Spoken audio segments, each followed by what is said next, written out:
أهلا وسهلا بكم في قناة أخبار الويب المغربي. تل أبيب تحترق وطهران تحت النار، تطورات خطيرة.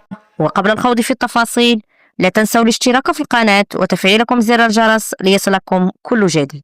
في تصعيد غير مسبوق تتعرض العاصمة الإيرانية طهران في هذه اللحظات لهجمات إسرائيلية جديدة وفق ما نقلته قناة القاهرة الإخبارية في نبأ عاجل، بينما وصفت البعثة الإيرانية لدى الأمم المتحدة العملية بأنها عدوان سافر وإرهاب دولة وانتهاك خطير للقانون الدولي.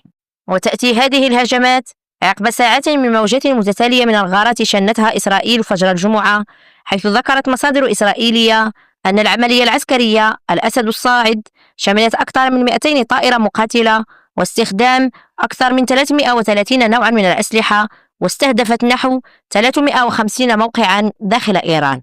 في المقابل أفادت القناة 13 الإسرائيلية بأن الشرطة تتعامل مع مواقع عدة سقطت فيها صواريخ أو شظايا اعتراض وسط تل أبيب، في وقت أكدت فيه وسائل إعلام عبرية أن دمارا غير مسبوق ضرب منطقة تل أبيب الكبرى نتيجة الرد الإيراني.